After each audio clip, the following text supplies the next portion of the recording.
ఒట్టు కూడా సమయం తీసుకుంటున్నట్టుంది, తీసుకొని వాళ్ళకేం హడావుడి ఉంది.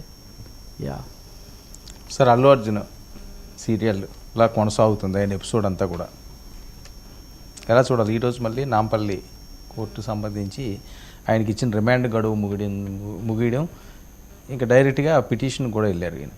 అంటే నిన్న మనం ఆ చర్చ జరుగుతున్నప్పుడే పెట్టాం కాబట్టి ఇప్పుడు అల్లు అర్జున్ కథ అయితే ఇంకా కొనసాగుతుంది. బాక్సాఫీస్లో దాంట్లో 1600 కోట్లు దాటిందనేది అదొక లెక్క అయిపోతే, ఆయన ఈరోజు పిటిషన్ వేశారు నాంపల్లి కోర్టులో. తాత్కాలిక బెయిల్ మటుకే ఇంతకుముందు ఇచ్చారు, దీని రెగ్యులర్ బెయిల్ ముందస్తు బెయిల్ కోసం అప్పీల్ చేస్తే కోర్టు ముందస్తు బెయిల్ ఇవ్వకుండా ఎటు తిరిగి హైకోర్టు మీకు అప్పటివరకు ఇచ్చింది కదా, అంత అర్జెంటే ఉందని సోమవారానికి వాళ్ళు వాయిదా వేశారు. నాకు తెలిసి సోమవారం కూడా లోకల్ కోర్టు ఏమి ఇవ్వకపోవచ్చు, ట్రయల్ కోర్టు.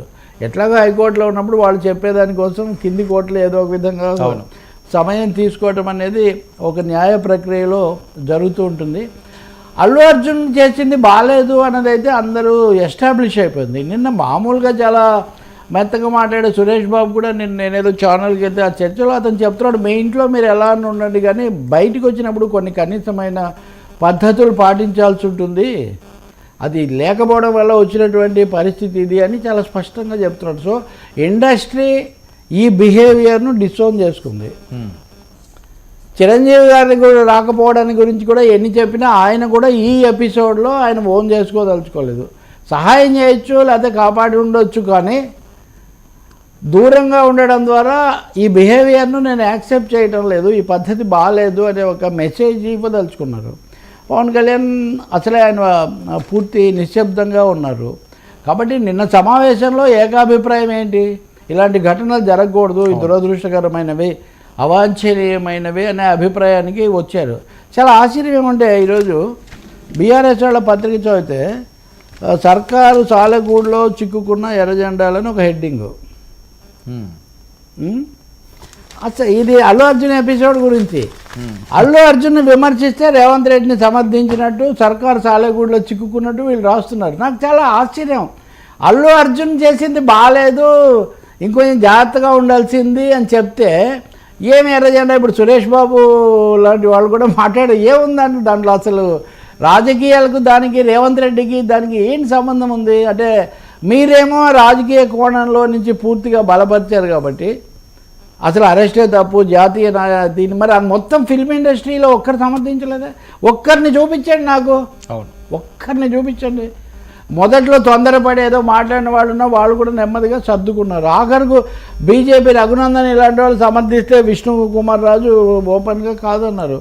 కాబట్టి అల్లు అర్జున్ మిగతా విజయాలు, నటన, కష్టం, ఎనర్జీ అవన్నీ అభినందించిన వాళ్ళు ఈ విషయంలో కొంత పొరపాటు జరిగింది, ఇక మీద రాకూడదని. ఇప్పుడు బౌన్సర్లు కూడా మాట్లాడుతున్నాను, నేను చూస్తున్నా, మేమేదో దీనికోసం వచ్చి ఇది చేస్తుంటామని మా మీద ఎందుకు పడతారు, ఇదంతా ఒక పద్ధతి అని అతను ఏదో చెప్తున్నాడు. కాబట్టి ఒకటి బెయిల్ అనేది వాయిదా పడింది, రెండవది ఇండస్ట్రీ మొత్తం దాంతో అయితే మేము ఏకీభవించట్లేదు అని చెప్పారు. మూడోది ఈ క్రౌడ్ పుల్లింగ్ కోసం లేకపోతే క్రౌడ్ క్రేజీగా ఉండడం అన్నది అంత సరికాదు, బాధ్యతగా ఉండాలి క్రౌడ్లోకి వెళ్ళినప్పుడు అన్న అంశం కూడా తేలిపోయింది. నాలుగవది దీని చుట్టూ ఒక రాజకీయ పొలిటికల్ థియరీ అల్లడం కూడా ఫెయిల్ అయిపోయింది. ఇప్పటికైనా కానీ ఇంకా సూటిగా క్షమాపణ చెప్పొచ్చు ఆయన, ఇంకా ఆయన నిజానికి ఆయన సూటిగా చెప్పి కొంత అపార్థానికి ఇదంతా కూడా దారితీసింది. నేను ఈ చిన్న పొరపాటును చాలా బాగోదు అన్నట్టుగా, ఇది చాలా బాగోదు అని అందరూ అనేశారు, ఇంకా చాలా బాగోదు, ఇప్పుడు చాలా బాగుండేటట్టుగా ఉండాలి అంటే దీన్ని సూటిగా ఎప్పుడు కూడా అండి, స్వీయ లోపములు ఎరుగుట పెద్ద విద్య, లోపం ఎరిగిన వాడే పరిపూర్ణ నరుడు అని గాలిబ్ అంటాడు. సో పొరపాటు జరిగింది అని ఒక మాట చెప్తే దాన్ని ఇంకా దాటేసి అటు తిప్పి ఇటు తిప్పి వాళ్ళకు 2 కోట్లు ఇవ్వడం మానవీయంగా అది వేరే విషయం. కానీ ఈ ఎపిసోడ్ నేర్పిన పాఠం అంటే ఇందులో వీళ్ళు ఏమంటారంటే ఇదే ఎన్ని జరగలేదు ఎక్కడ అది వేరు సార్, ప్రతి సందర్భం ఒక సమస్య, ఏ సందర్భం నుంచి ఈరోజు డిబేట్లో మనం కొన్ని విషయాలు మాట్లాడతాం, నిన్న కొన్ని ఆ రోజు ఏది ముందుకు వచ్చింది అనేది మనకు ముఖ్యం కనుక తప్పకుండా బిగ్ లెసన్ అది ఆయన నేర్చుకున్నాడా లేదా, దాన్ని నేరుగా ఒప్పుకోవడానికి సిద్ధంగా ఉన్నారా లేదా అన్నది ఇప్పుడు మనం చూడాల్సిన అవసరం ఉంది. ఆయనేమి ఆ మరణానికి సంబంధించే కాదు, ఈ టోటల్ ఎపిసోడ్ మొత్తం మీద సినిమాకి డైలాగ్ ఉంటుంది కదా, climax dialogue, Pushpa the ruler, what is the new rule, that is setting, that is going to follow. అది చెప్పాల్సిన అవసరం ఒకటి ఉంది. ఇండస్ట్రీ కూడా నిన్నటి సభ అయిపోయిన తర్వాత, వాళ్ళ సమావేశం అయిపోయిన తర్వాత దాని అవుట్కమ్ ఏంటి అనేది కూడా వాళ్ళు కూడా చెప్పాల్సి ఉంటుంది.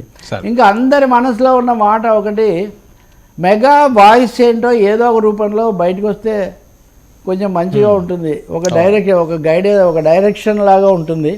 ఎందుకంటే దాని మీద రకరకాల ఊహాగానాలు ఇవన్నీ జరిగే బదులు అన్న అభిప్రాయం కూడా ఉంది.